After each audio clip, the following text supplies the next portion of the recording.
নমস্কার বন্ধুরা, আমি অন্তরা আবারও চলে এলাম নতুন একটা ভিডিওর সাথে। আশা করছি আপনারা সবাই ভালো আছেন, আমিও মোটামুটি ভালোই আছি। তবে আজকের ভিডিওটা একটু অন্যরকম হতে চলেছে, তাই পুরো ভিডিওটি দেখার অনুরোধ রইল, কোথাও কোনো স্কিপ করো না। আর ভিডিওটি ভালো লাগলে লাইক কমেন্ট শেয়ার করতে একেবারে ভুলে যেও না। তো বৃষ্টি পড়ছে কদিন ধরে, তো আজকে বাড়ির সকলের বায়না হলো খিচুড়ি খাবে। তো খিচুড়ি সবারই পছন্দ, যেটা পেঁয়াজ দিয়ে মুসুরির ডালের হয়ে থাকে। তো আমরা তো নানা সময় নিরামিষ খিচুড়ি খেয়েই থাকি, তবে বর্ষার দিন হলে মুসুরির ডালের কিন্তু এই খিচুড়িটাই সবচেয়ে বেশি ভালো লাগে। তো চলো আজকে বানিয়ে ফেলি মুসুরির ডালের খিচুড়ি। আমি এখানে মুসুরির ডালের আমিষ খিচুড়ি বানানোর জন্য নিয়েছি হাফ কৌটো চাল আর হাফ কৌটোর একটু বেশি মুসুরির ডাল। চাল আর ডাল দুটোকেই আমি ভালো করে ধুয়ে আমি কিন্তু এটাকে ভিজিয়ে রেখেছিলাম আর হাঁড়িতে জল গরম করতে দিয়েছিলাম। জলটা গরম হলে আমি চাল ডালটা সিদ্ধ করতে বসিয়ে দিচ্ছি। আর এখানে নুন হলুদ পরিমাণ মতো দিয়ে নিলাম আর কাঁচা লঙ্কা দিয়ে দিলাম। তো এটা দিয়ে আমার চাল আর ডালটা সিদ্ধ করতে থাকবো আর তারপরে রান্নাটা শুরু করব। তার জন্য আমার কিন্তু এখানে অন্যান্য আরো কিছু লাগবে। তো পেঁয়াজ আদা রসুন কেটে নিতে হবে আর জলের পরিমাণটা কিন্তু বুঝিয়ে দিতে হবে। একটু পাতলা টাইপের খেতে চান একটু জলটা বেশি দেবেন, আর ঘন করলে জলটা একটু টানিয়ে নিতে পারেন, অসুবিধা নেই। এদিকে দেখুন আমার চাল আর ডাল প্রায় সিদ্ধ হয়ে গেছে। আমি কড়াতে তেল গরম করে নিয়েছি, তেজপাতা গোটা জিরে শুকনো লঙ্কা ফোড়ন দিয়ে দিলাম। এরপরে দিয়ে দেব কুচি করে রাখা পেঁয়াজ।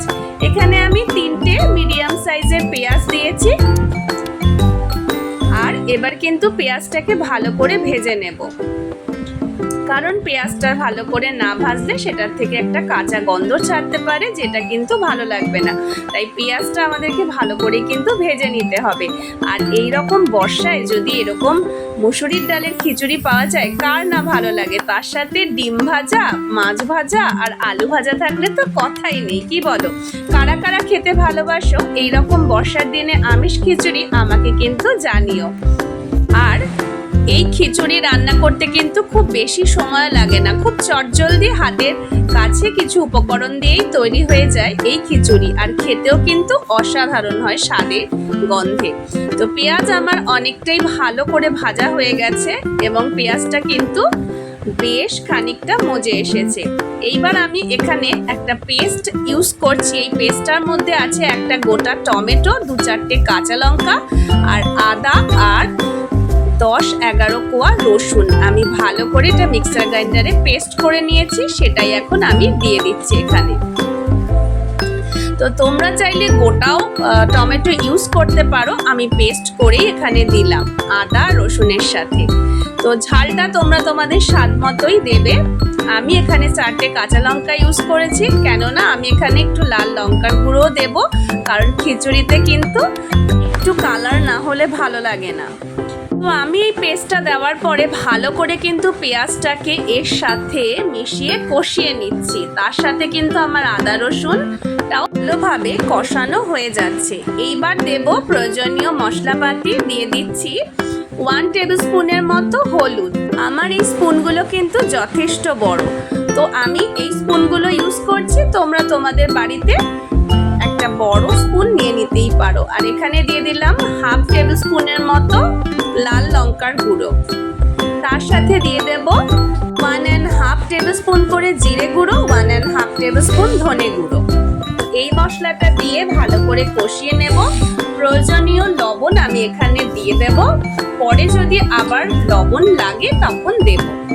তো এখন আমি এটাকে কিন্তু একটু অল্প অল্প জল দিয়ে ভালো করে কষিয়ে নেব এবং 2-4 বার কিন্তু কষিয়ে নেওয়ার পরে খিচুড়িটা অ্যাড করব এর মধ্যে।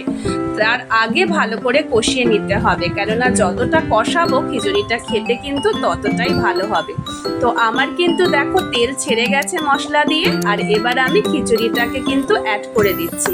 কিন্তু একই দেখো কড়াইটা কিন্তু হয়ে গেছে ছোট। তো যাই হোক, আমি এই হাঁড়িটাই ট্রান্সফার করে নেব খিচুড়িটা রান্না করার জন্য। নিয়ে নিয়েছি হাঁড়িতে। আর আমার খিচুড়িটা অলমোস্ট কিন্তু রেডি। এবার আমি একটু দেখলাম এখানে আমার লবণটা একটু কম লাগছে, আর লাস্টে আমি একটু স্বাদ মতো চিনি অ্যাড করছি। এটা সম্পূর্ণই অপশনাল, তোমরা খেলে দেবে, না খেলে দেওয়ার দরকার নেই। আর দেওয়ার পরে দেখলাম এবার কিন্তু খিচুড়ির ব্যালেন্স পুরো ঠিকঠাকই আছে। তো এবার আমি শেষে দিয়ে দিচ্ছি 1 চামচ মতো ঘি, আর দিয়ে দেব গরম মশলা 1 টেবিল স্পুনের মতো। এটা দিয়ে আমি কিন্তু খিচুড়িটাকে ঢেকে রেখে দেব 10 মিনিটের মতো। তারপরে কিন্তু ফুলে গরম গরম পরিবেশন করব আজকের মুসুরির ডালের খিচুড়ি। তো বর্ষার দিনে এরকম খিচুড়ি পেলে মন্দ লাগে না কিন্তু, তার সাথে যদি মাছ ভাজা থাকে তাহলে তো কথাই নেই। তবে আমি করেছিলাম আজকে ডিম ভাজা আর আলু ভাজা, পটল ভাজা। তো যেটা দিয়েও খেতে কিন্তু এই খিচুড়িটা অসাধারণ লেগেছে। আমার বাড়ির সকলেই কিন্তু ভালো খেয়েছে। তো অবশ্যই তোমরা ট্রাই করতে পারো বর্ষার দিনে এই রকম মুসুরির ডালের খিচুড়ি, তোমাদের ভালো লাগবে। তো এটা অনেক সহজে তৈরি হয় আর পুষ্টিগুণে ভরপুর। খিচুড়ি আমরা সকলেই জানি অনেক পুষ্টিগুণ থাকে। তো তোমরা চাইলে এতে সবজি অ্যাড করেও করতে পারো। আমি কিন্তু আজকের খিচুড়িটা সবজি ছাড়াই বানিয়েছি। তো চলো এবার খাওয়া যাক গরম গরম খিচুড়ি। গন্ধ দারুণই বেরাচ্ছে, আর তো দাঁড়ানো যাচ্ছে না। চলো এবার মুখে পুরে নিই। তো সত্যি আজকের খিচুড়িটা কিন্তু অসাধারণ হয়েছে। তো আর দেরি কেন, বাড়িতে বানিয়ে অবশ্যই খেয়ে জানিও কেমন হয়েছে। আর চ্যানেল থেকে নতুন দেখলে চ্যানেলটাকে সাবস্ক্রাইব করতে ভুলে যেও না। আজকে এই পর্যন্ত, টাটা।